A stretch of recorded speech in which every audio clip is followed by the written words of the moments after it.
Born in Bombay in 1928, Akbar Padamsee associated in the late 1940s with a progressive artist group, a cohort of artists that formed the leading edge of the development of modern Indian art.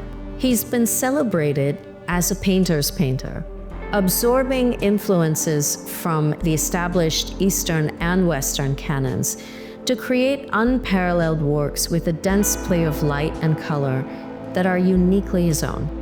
During his early years, Padamsee moved to Paris. During the first 4 years, from 1951 to 1955, he led a particularly introspective life and kept to himself while quietly absorbing the cultural and artistic environment of a post-war Europe.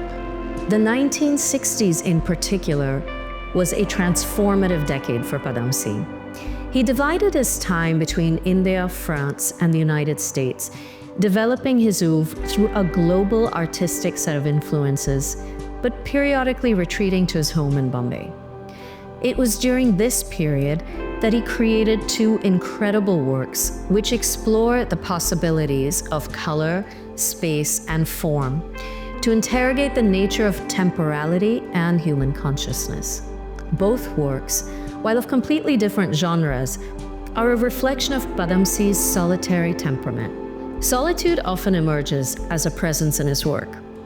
The art historian Annapurna Garamella notes how Padamsee was partial to lone figures, like the one in Lot 64, as they were ideal for examining how we inhabit space both formally and conceptually. The influence of classical Indian sculpture and medieval Christian art, which was present in his earlier work, began receding by the late 1950s, and had all but completely vanished by the time this painting was made in 1962. The once prominent black lines dissolved to give way to less defined contours.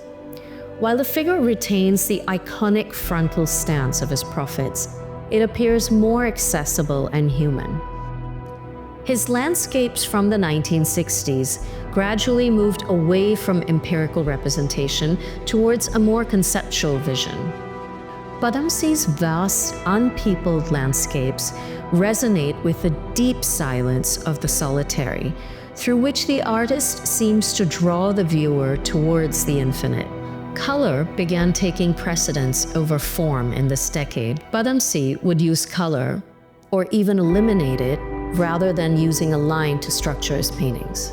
Here, he constructs semi-abstract visions of the natural world through rich color fields in a muted palette of blues and browns, interspersed with shocks of bright orange skies applied in textured layers of thick impasto.